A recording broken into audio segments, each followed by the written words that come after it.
Ya lo mencionábamos antes de ir a una breve pausa que el Centro de Estudios para el Empleo Formal pues lamentó este dictamen que se presentó debido a la crisis que tenemos actualmente por la pandemia.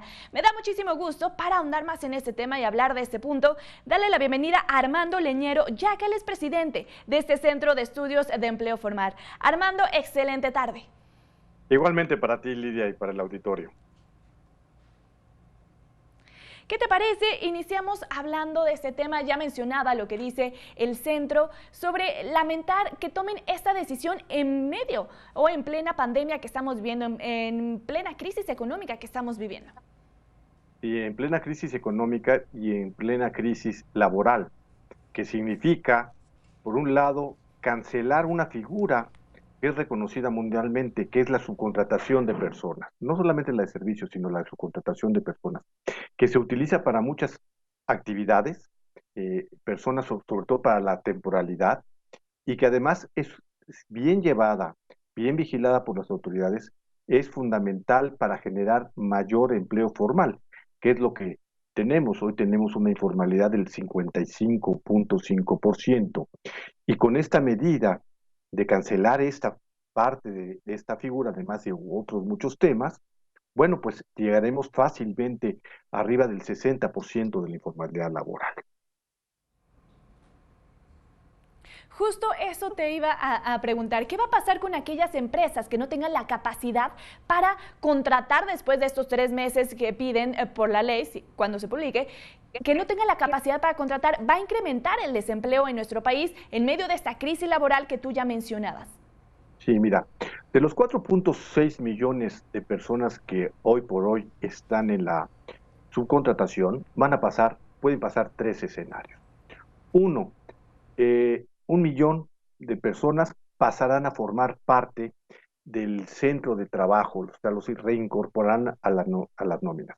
Estos son empresas grandes que puedan hacerlo, sobre todo las grandes, porque pues a ellos finalmente son los beneficiados, porque les va a bajar el reparto de utilidades de un 10%. Con este tope, pues pagarán 2 y 3% o 4%.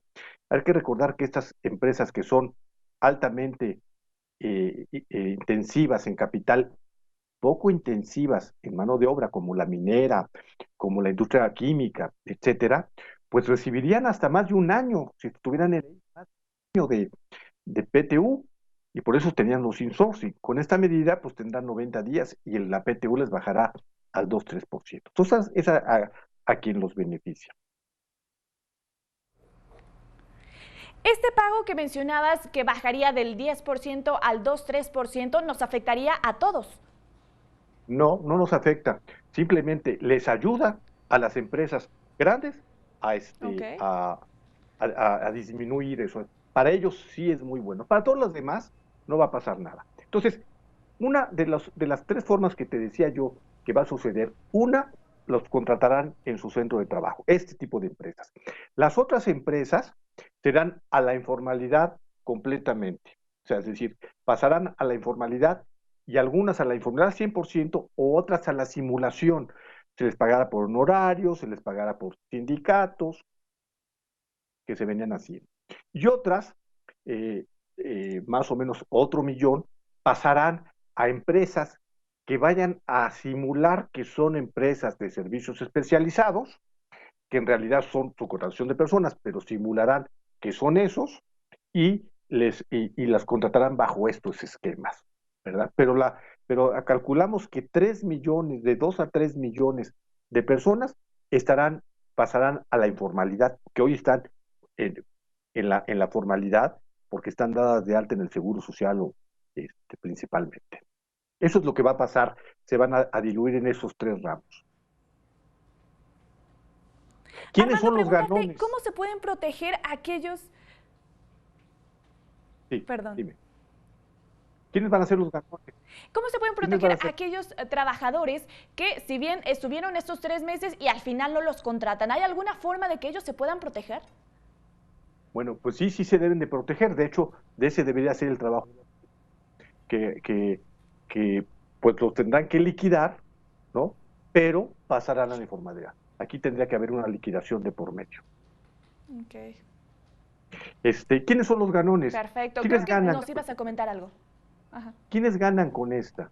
Bueno, como ya lo decía, los empresarios, los grandes empresarios que les disminuye el pago del 10% al 2 o al 3, dependiendo de cuál sea su productividad.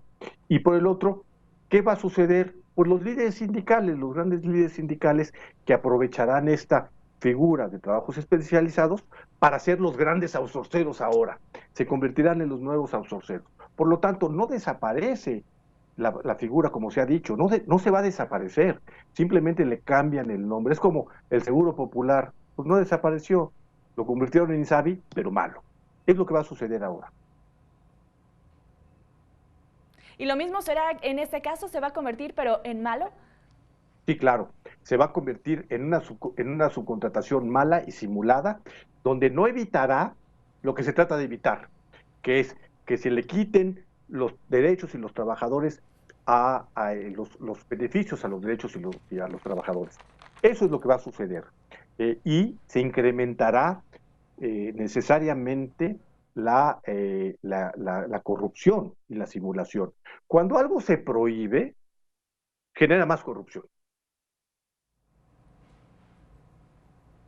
Totalmente de acuerdo contigo, Armando. Y aquí viene otro tema. Si bien, ¿quién se va a encargar realmente de estar vigilando? Y por qué, como tú lo mencionas, se trataba de evitar algo, se tendría que quitar de raíz. No nada más haciendo cambios de nombre, que al final acaba siendo lo mismo y un poco más peor. Se supone que la Secretaría del Trabajo es quien tiene que vigilar, pero no solamente ella, sino todos los organismos, el SAT, el Infonavit, el Seguro Social, no se va a arrancar de raíz, porque la única forma es que se haga supervisión, vigilancia y sanción de lo que hoy dice la ley, porque ya están los derechos de los trabajadores consignados en la Ley Federal del Trabajo, sean subcontratados o directos. Por eso creemos que esta ley es un retroceso para el empleo formal. ¿Cuál sería la opción como conclusión, Armando? La opción es no ponerle trabas a la subcontratación, dejar que se haga libremente dentro de los parámetros de ley, de acuerdo a la Ley Federal del Trabajo, que no se prohíba no sean que tienen que ser todos los trabajadores, y no importa que no sean del objeto social, que sean del objeto social, eso no importa. Lo importante es que se cumpla la Ley Federal prestaciones, al 100% el seguro social, la derecho a la sindicalización. Eso es lo importante, igual que que lo tienen los trabajadores, todos, por el hecho de ser trabajadores, personales subordinados remunerados. Eso es la que hacer y vigilar, que no es lo que no se ha hecho es vigilar y supervisar y sancionar en su caso a quien cometan fraude. Eso es lo único que se tiene que hacer. Armando, te agradezco muchísimo que nos hayas platicado y analizado con nosotros este tema. Vamos a estar muy en contacto porque estoy segura que todavía pues viene más análisis sobre lo que se va a decidir el próximo 13 de abril. Así es, pues estoy a tus órdenes y a la del auditorio para seguir comentando todo lo que vaya sucediendo.